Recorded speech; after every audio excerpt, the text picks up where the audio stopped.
I'm normally someone that's very, very tolerant of shitty main characters, but I think this is the first time in a while that I've really had a book not quite ruined, but brought down a lot because of a bad protagonist.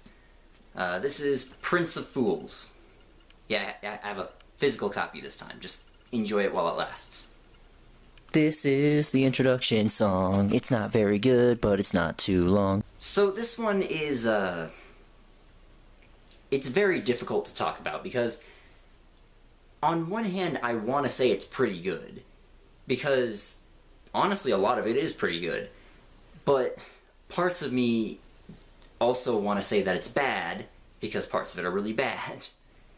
And I don't feel that averaging them out and just saying it's passable would really give the whole story, honestly. And so, for that reason, this is difficult to review or rate. So this book is about a prince named Jalan who, long story short, to avoid spoilers, he gets magically connected to this Viking named Snorri, and then they go on an adventure to save Snorri's family.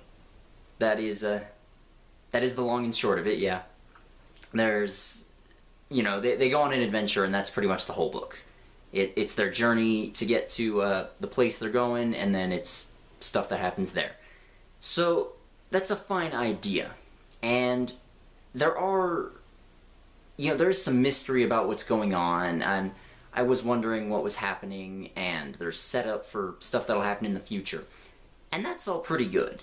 There are some fillery bits in the middle, which did annoy me, honestly, because this book's not even that long. I'm not sure why you'd need any filler at all. Like, you could just cut that out and it'd be a quicker read, but whatever, it's not a huge deal. And the world it takes place in, I don't particularly like it, but it's not terrible, I don't think, because it's like a regular medieval fantasy world, and partway through it turns out that it's also our world after a nuclear apocalypse, which I just found out after I finished reading this one that there are other books that take place in this world, but I haven't read any of them, so if I don't know something that is said in the other books, it's because I haven't read them. Sorry. This world, it's an idea that I've seen only one other time, and that was in the Shannara Chronicles, which, again, I haven't read the books for that, but I did see the show. And in that one, the post-apocalyptic thing was just kind of window dressing, I guess. Like, it wasn't a major part of the world. The world had its own identity beyond that. And this one, it has that as well, but also the world has regressed basically to real life medieval stasis, basically. Like, all of the people in Scandinavia are still raiders, they're still called Vikings, they still have the same religion that they used to.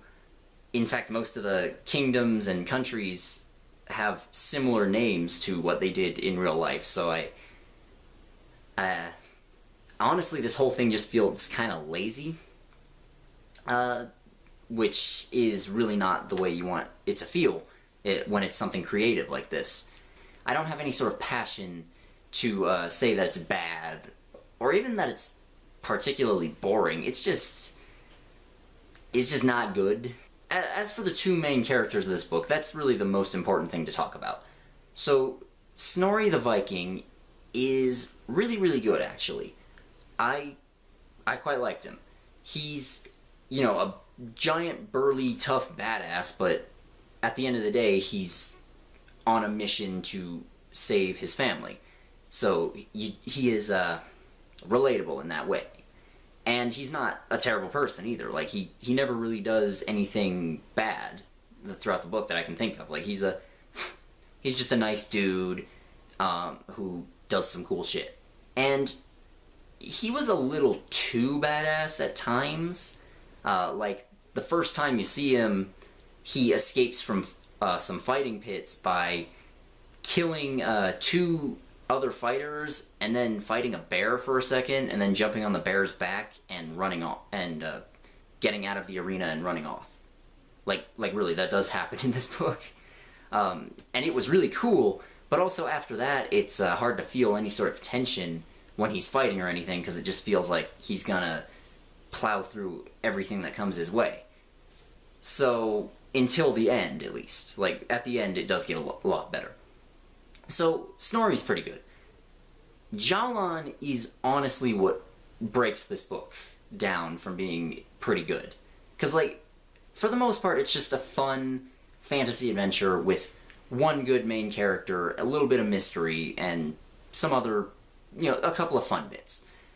But the whole thing is told from Jalan's point of view. Now, I haven't read a whole lot of fantasy, honestly, but most of it is in third-person point of view. Like, it switches between various characters so you can get different perspectives on what's going on. It allows you to get more into the heads of various characters and understand them and their motivations better, and that's great. And this book's in first person, which, in theory it sounds okay, but when you do that, you're viewing the entire story through the lens of this one character. And you're spending the entire story with that one character. And so, they better be good. And Jalan is not. From the moment he shows up, you know exactly who he is. He's an obnoxious, rich asshole with no regard for other people, and who's just constantly trying to get his dick wet. And that's it. There's really nothing else to his character beyond that. There are moments where he's a little bit better, but he never really grows or matures beyond what he is at the beginning.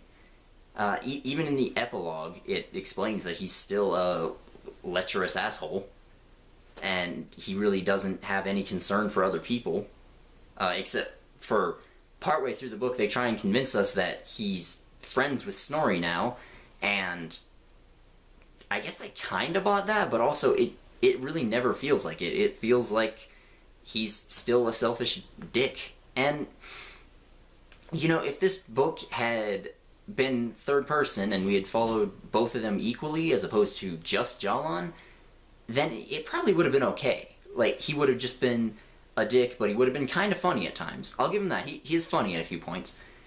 But we'd also have Snorri to fall back on, and he'd be a more heroic, likable character. And we didn't get that. Like, we didn't get any of that. And also, Jalan is kind of an idiot. Actually, he's a huge idiot. Like, he's constantly fucking himself and Snorri over, and he knows very little about the world that they're in. So it's not like he can be a guide to the audience either. It's not like he can explain what's going on. It usually falls to Snorri anyways.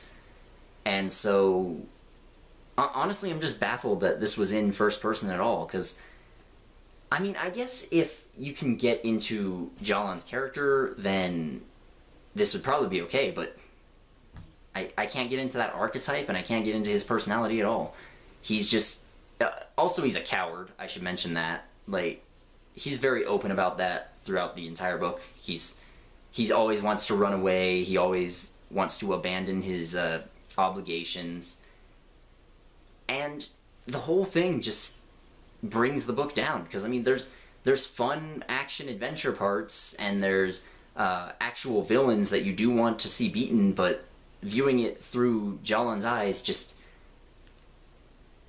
I'm not even quite sure how to put it. It just leaves a bad taste in my mouth, honestly. So, Jalan is shitty, and he drags the whole book down with him, basically. Beyond that, there are some other fun bits, though. Like, there's a couple of the side characters are neat, and like I said, it is pretty funny at some points. I'll give it that much. It's a funny book. And Snorri, like I said, very good character. And I kinda enjoyed the friendship between the two of them. Like I said, it wasn't great, but it worked. It was, it wasn't like a buddy cop movie or anything. It's just, yeah, they were buds at the end. So I guess if you don't like fantasy, this probably won't change your mind. Uh, if you like road trip adventure stuff, this might be up your alley. If you like stories about arrogant dumbasses who get themselves into trouble a lot, then you might enjoy it a lot, actually. But honestly, I don't know who to really recommend this one to, because I can't say it's bad exactly. I can't say it's really good, and I can't even really say that it's just passable, because I don't know what to make of this one. It's a lot of good stuff, which is viewed through a shitty lens, so, I don't know. Do with that information what you will. And I guess subscribe too. That would be nice. See you later.